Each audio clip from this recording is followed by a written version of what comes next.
Well, our next question, Jim, sent in to CornyDriveThru at gmail.com from Danny in Florida. I'd like to know your opinion about Davey Boy Smith getting into the WWE Hall of Fame. And actually, I don't know if that's been confirmed yet, but that's the big story going around. As well as JBL. But why don't we start with Davey Boy Smith going into the Hall of Fame?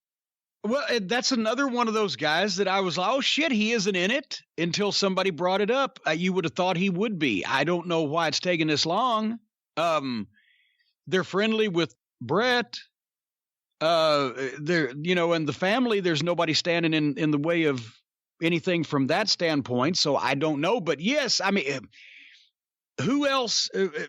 Well, Dynamite may be with him, but maybe, they just wanted to honor Davey for his singles contributions. But he's pretty much synonymous with the WWF. I know he worked with WCW for a little while, but from the time that they came in from Calgary in 84 until he left the last time in 97 over the Montreal thing, he was in the WWF pretty much most of that time. And people still think of either the Wembley Stadium match or just, they think of the British Bulldog, they think of the WWF. So yeah, overdue. And what a great talent. Except when he's working with Kevin Nash as Diesel in a fucking title match. And then it's just, oh no. And that story's on YouTube also. But no, Davey was great. He was fucking fun to be around. He, he drew money. Still is that maybe legitimately the biggest crowd they ever drew, when you take the legitimate attendance of WrestleMania 3 and Wembley Stadium into account, right? So yeah, I would think he would be, a universal choice. Were you seeing tapes of the Bulldogs in Japan in 84 and 85 when you were on the road in Mid-South and World Class? Oh yeah, because I got everything from my friend Walt Wolanski. I don't know if he listens to podcasts these days, but that's why I still have every Baba and Inoki show from 1980 till the early fucking 90s, at least. So yeah, I mean, I liked them, truthfully, the Calgary stuff before they got big as fucking houses and slowed down. When Dynamite, the 81, 82, 83 Tiger Mask Calgary type Dynamite, rather than the fucking, he just looked like he'd been blown up with an air hose, but Davey carried it, well, I mean, they both did, but Davey carried it a little bit better to me, his physique. But anyway, yes, I was seeing their stuff. We would have loved to have worked with them. That's the time that we went up there in 86. That's one thing that I thought of. Well, who could we work with? Well, obviously the fucking Bulldogs, but then Dynamite was pretty much hurt at that point, wasn't he? Early 87, I believe, is when he blew early, his back out. Yeah. So we were there in mid 86. So yeah, the Bulldogs was probably my first choice. Bulldogs, and then Brett and Neidhart, and then it was like, not the Killer Bees. But anyway, how would Dennis and Bobby have done? I mean, not so much Davey, but Dynamite was known for being stiff in the ring, and if he didn't like a guy, maybe taking some liberties. Do you think they would have worked well with Dynamite? Well, yes, for the same reason as nobody else ever took liberties, except accidentally, green potatoes. Nobody else ever took liberties with Bobby and Dennis because they realized, my God, we get in the ring with these guys, we look better than we ever have in our lives. And imagine how good that would have been for fucking Davey Boy and Dynamite. And, Dynamite, he couldn't have disliked Bobby Eaton. Nobody else did. And Dennis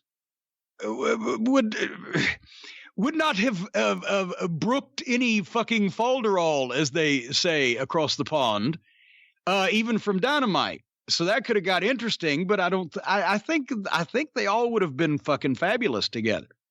There's always been that story that Joel Watts had sold his father on the idea of bringing him into Mid-South. It was during that period of time where they left the WWF at the end of 84 and they were just going to work for Giant Baba. And then eventually Vince went to Japan and negotiated with Baba, even though he had to deal with Inoki, to get the Bulldogs back. But during that period of time, there was a chance that the Bulldogs would have ended up in Mid-South Wrestling. How do you think, knowing Davey, because you got to work with him years later, how do you think they would have done working for Bill Watts? Well, I didn't know him then. I knew him 10 years later when he was an old pro and a bit jaded. And, he'd tell Jack Lanza. Jack Lanza would say, Davey, you got a promo. For what? Now, you've been a main event guy for 10 years, right? He's just shocked that he's doing a TV promo. Davey was a younger guy. And also, if he was motivated and if he felt like he was respected and he wouldn't do anything to shit on the business. That's why his matches with Brett or his matches with guys that could go were so much better than his matches with guys that either couldn't or didn't want to. I think it would have been, my God, incredible culture shock for an English kid that had been in Calgary to suddenly end up in Louisiana. I don't know how he would have fared there. It might have been worse on Dynamite because, my God, Dynamite as a babyface would have been knocking fans out. But I think he would have respected Watts as a guy like Stu that ran his business and didn't put up with any bullshit. And he was still, a young guy at that point, and I don't think he would have had a big head or whatever. I think they would have done well. It seems like, especially Davey, he only was his own worst enemy when either he was in a shitty position or around a bunch of people who there was no structure to the thing. It was, all the entertainment, Hollywood chaos rather than a fucking sports team. He always did well when he was, in a territory or in some place with a leader. I'm talking about in the locker room and a Booker and a Stu Hart or a fucking, instead of Vince, who's not there on the road.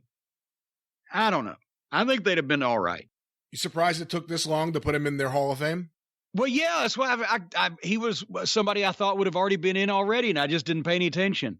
So, yeah, and also with JBL, yeah, I mean, for the 2000s period that he was on top, he was one of the only interesting things they were doing. That may be like being the nicest guy in prison, but he's been there a long time. He's certainly more worthy than many of the other choices have been, even if he's not an iconic name. He'd get mad at me for saying he's not an icon. I don't think he's an iconic name. Yeah, he's not. And he probably wouldn't say that either. But, he's going to do a hell of a speech. And, yeah, so I don't see anything wrong with it. It's not like who else has been the Bella Twins? We covered that a little while back on the show. Why not? It's a WWE Hall of Fame, not a wrestling Hall of Fame. Of course, anybody from Cora Combs to fucking Velvet McIntyre should be in before the Bella Twins if it was a wrestling Hall of Fame, but it's WWE. But is there just an obvious bullshit choice like Carlos Colon that hadn't worked for the fucking company since the 60s, but they just wanted to do it for a political reason, or some bullshit celebrity, Drew Carey or whatever? I believe Jushin Liger, the rumor is he's going in this year. And by the way, this makes 2 Hall of Fames for JBL.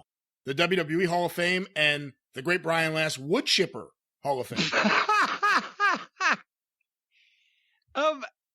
I don't understand Jushin Liger in the WWE Hall of Fame, or even a Hall of Fame of American wrestling. I mean, it's just, I'm not saying that Jushin Liger shouldn't be in a Hall of Fame, but they're all over the place. Like a few years ago, they broke down and let the Rock and Roll Express in because all of the people and the producers working there grew up either fans of or learning from the Rock and Roll Express. Maybe now there's somebody in that position that grew up learning from Jushin Thunder Liger, but it just doesn't make a lot of sense, but it's not supposed to because it's who people can convince Vince to put in. Do you think the Midnight Express will ever get in? I doubt it very seriously because then they'd have to put me in. Wouldn't they? Maybe they wouldn't. Would they invite Randy Rose? There's a lot of questions. Yeah. The big question is, would Norvell come if he was invited? I don't know that they'll put me in because I've actually told truth in public on a variety of occasions, and it's on record. So I don't know whether they'd want that. They might put the Midnight Express in without me, which if that's the case, that'd be great for the boys because they should be in any wrestling Hall of Fame. but then also the question is, but I don't know what the deal is that they make with people that are get put in the Hall of Fame. I know that I only had to sign an agreement for the specific weekend when I was a presenter, and nothing going forward or nothing else included, which is the only agreement I would sign for a Hall of Fame induction, because as I've mentioned, I'm not signing anything with anybody anymore. But who the fuck knows? And I mean, I think Bockwinkel and Stevens aren't in either, so we're not offended. Well, Bockwinkel's in, but Stevens isn't. I'm talking as far as great tag teams of the past. Well, let's get another question here on the show, Jim. Eddie and Jerry Graham, are they in? I believe they are. Eddie Graham was inducted the year they had Mike there to do the speech, and then Dr. Jerry Graham was put in. Now every year they just like announce 10 legendary wrestlers, and they just do like a 2-minute video package saying, all these people are in now. Ricky Doe's in, Dr. Jerry Graham, Lou Thez. All the giant names of wrestling that we have run this thing for 20 years without, we're finally going to put them in, but we're not really going to make a big deal out of it. So you go to the website. Okay.